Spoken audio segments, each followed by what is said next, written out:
All right, folks, thank you for joining me this Sunday. I hope everyone has had a blessed Thanksgiving weekend. In today's update, we're going to take a look at what happened with gold. Gold did a 5x after its ETF approved. I'm going to show you what happened with silver, and then we're going to speculate a little bit on what might happen to cryptocurrencies after we get ETF approval. And then we're also going to take a look at the XRP whales that have been absolutely stuffing their bags full with XRP, one of the chosen currencies here to run the new financial system. In today's update, we're going to make it quick for you. I know it's Sunday, and so I appreciate everyone for stopping by. Let's get right on into it. So taking a look here, this is silver after the ETF was approved, the first one in 2006, which, you know, if you really wanted to pull, silver was already back up to about $10. But I'm pulling from back when the ETF for gold was approved, right? Because we can kind of relate this to cryptocurrencies. After the first approval of a Bitcoin ETF, well, then it's just going to be a cascading amount of liquidity getting exposure to these underlying assets. So to get a good reference point, I took a look and silver was trading at basically $5, between $5 and $10 for nearly a decade leading up to 2003 when the first gold ETF was approved. And then in 2006, the silver one was approved. And you can see on the chart here, we did a 10x, over 1,000%. And that would be silver going all the way from about $5 all the way up to about 50. And then I already showed you guys what gold did. Gold did a 5x from about $300 per ounce all the way up over $1,900 per ounce for your gold. So a 5x for gold, a 10x for silver. What do you think is going to happen to our digital assets after their ETF gets approved? I think it's going to be a 10x and beyond, even for Bitcoin, maybe even for Ethereum. And I think the XRP, you guys already know the deal there, set to absolutely explode. We're going to talk later about the whales picking up some XRP. Now, North Star Charts gives us a little alpha here on the gold chart. In early 2019, with gold at 1313, my forecast was for a move to previous highs near 2000, followed by a multi-year correction handle on what by then would be a completed cup. So a cup and handle formation, right? I thought that in 4 years' time, we should begin the move towards the $3,000 per ounce area. So far, all of those things have fallen into place. Just the final piece remains, that final climb to 3,000 per ounce gold.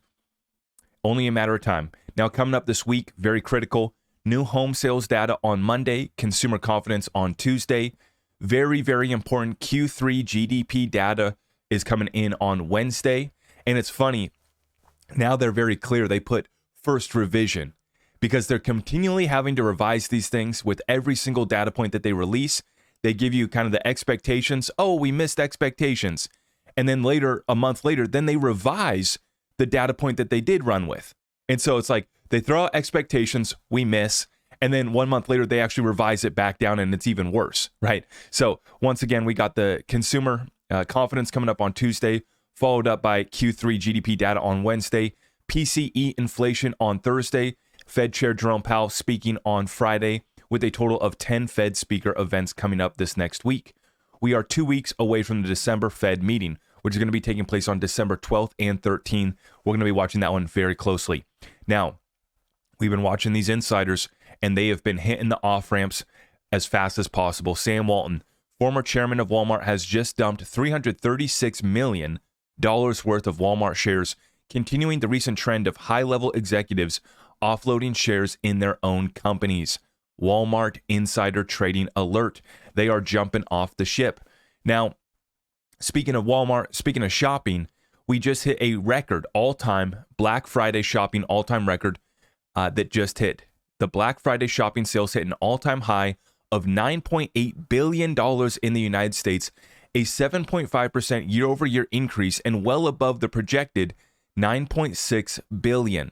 So despite all things considered, Americans are still showing up and they're getting a deal done. And what's funny to watch is the economic talking heads on CNBC are pulling up and they're cheerleading like, this is great. This is showing strength with the consumer. What they don't tell you is how Americans are paying for this. And we see this in the next post from Amy Nixon, Texas runner, Dallas-Fort Worth on Twitter. The consumer continues to spend money that they don't have. 79 million, which, granted, 79 million compared to the overall 9.7 billion or whatever we hit 79 million is very a small drop in the bucket, but it does show us a data point that $79 million of the Black Friday sales came from consumers who opted for the buy now, pay later flexible payment method to stretch their wallets, up 47% from last year. So that's a very interesting data point. That's a trend that you're not going to see them talk about in the mainstream, right? The other thing that we're not going to talk about is the fact that credit card charge off and 30-day delinquency rates are at their highest levels in at least 8 years. So we're over 1 trillion in credit card debt in America now. We're seeing that the charge off and 30-day delinquency rates are at their highest levels in at least 8 years. But what did Americans do? They still showed up and they racked up, they maxed out the credit card, they did buy now, pay later, and they set an all-time high record for Black Friday shopping. Now, what's interesting about this for the Black Friday shopping is that you've seen that they've started the sales now 2 weeks early. And the games that they've done where you pull back the label and you see that it's the same price before the Black Friday sale as it is during the Black Friday sale, meaning that there's really not much of a sale going on. It's all just marketing and manipulation through that. And so once again, this doesn't really surprise me. Americans will do whatever it takes to make ourselves feel good around the Christmas tree and make sure that everybody gets to enjoy the holidays and everybody gets to feel good, right? And then we just figure out how we're going to pay for it next year, right? We just throw that off till next year. I'll start the diet next year. I'll start working out. I'll get my credit card in check. Maybe I'll start paying my student loans, unless Biden's going to forgive those. And so you see, Americans are addicted to debt. And the final point that I wanted to make too, as I've been saying with GDP, they're talking about our GDP going up. Now we're talking about Black Friday sales hitting an all-time high. Did Americans get more products and services for that all-time high? Or did they get relatively the same amount? They just paid more. Something to consider. Because just because they spent $9.8 billion or whatever doesn't mean that they were getting the same amount of products or more products than they were when they only spent, $8 million on Black Friday last year, or $8 billion, I should say, whatever the data point was. You get my point that I'm making. We are paying more for the same products and services and goods that we're buying on Black Friday. And so is the consumer that strong? No, we just have buy now, pay later. We have credit card delinquency. We had over 1 trillion in credit card debt. For some folks, they got student loan forgiveness. They don't have to pay. And so you got a little bit more to spend for Christmas. Amen. And we continue to look at the hard data, the inconvenient truth. And the reason why we do it is because this is how we actually win. This is how we get ahead, is what's the first step? Recognizing that you have a problem. That's the first of the 12 steps, right? Income inequality in America recently hit the highest level seen in more than a century. And then we've also taken a look at the housing affordability is at its worst record ever, right? So when it comes to income inequality, when it comes to affordability, when it comes to what you actually get for your dollar, it continues to decline. And the middle class is getting stripped of their wealth. Americans lost $5.9 trillion worth of wealth last year. I'm very interested to see what the tally comes in for this year. Let me repeat that data point. American households lost nearly $6 trillion worth of wealth last year. So while they're telling us on CNBC that the consumer's strong, record Black Friday sales, everything's okay, Bidenomics is working out fantastic for Americans. Meanwhile, income inequality is at levels that we haven't seen in 100 plus years. Now, the good news is that U.S. households still have an estimated $433 billion in excess savings remaining from the 2020-2021 stimulus programs. And this is the problem, though. When you look at that, if you looked at the mean level per household and the discrepancy between where those savings is at, what you would see, as we see with the income inequality, is that the upper middle class and the rich are the ones that are still holding on to savings. Meanwhile, the poor, they blew through their stimmy checks and they're well into credit card debt, well into the buy now, pay later. And so this is another data point that they run with, that they tout. This is great, right? Americans still have savings. True. The upper middle class and the well-off still have savings, still have something, right? And even for folks like myself, I've gone to cash, right? For a large part. I already packed my XRP bag. I'm still adding to my silver bag, actually. But, for the last year, what have I done? I've gone to cash, and that's because I'm looking to make my move on real estate. And many other households feel the pain too, and they've gone to cash as well, as much as they can possibly save. And so that's why we see that we're at an estimated 433 billion in excess savings, which is down from over 2 trillion that we had in 2021. So Americans had over 2 trillion of savings. So relatively speaking, we're back down to basically pre-pandemic levels. And you guys let me know where you think the economy goes from here. Now, into crypto update, user withdrawals on Poloniex still remain totally frozen after 3 weeks. HTX, that's Huobi users, still have some big problems. We've been talking about this. It continues on. Justin Sun is not to be trusted. I didn't trust CZ Binance either. I don't trust any of these exchanges. I merely look at them as business partners. We're going to do a business deal, but not even business partners, actually, just the other end of the transaction. And so we do the deal, we get our crypto, and we get it off these exchanges. You are still seeing issues, and they're only going to continue and persist. So get your crypto off the exchanges, just like these whales have been doing as well.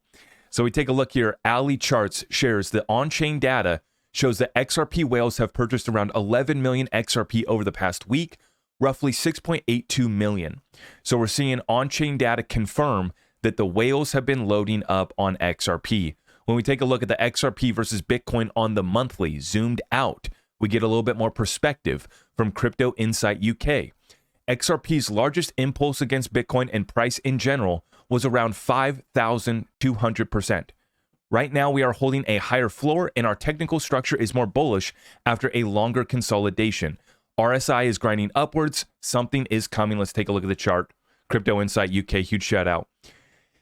And we've been talking about this. There's no reason why we can't surpass Ethereum. There's no reason why we can't pass Bitcoin. Remember, we already did surpass Ethereum. This is one of the most suppressed assets in the world. The structure is more bullish than the biggest rise that we've ever had. So even if we don't achieve something similar, or if we don't achieve the same, if we just do something similar, well, you know what happens next.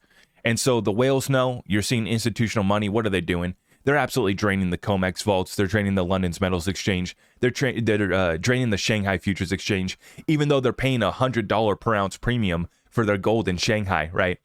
They've been absolutely draining the vaults, and then we see that the big money, the institutional money, is getting in on these underlying assets so that they can offer up the ETFs. If you guys missed it, I'll put the link up right here for last night's live show.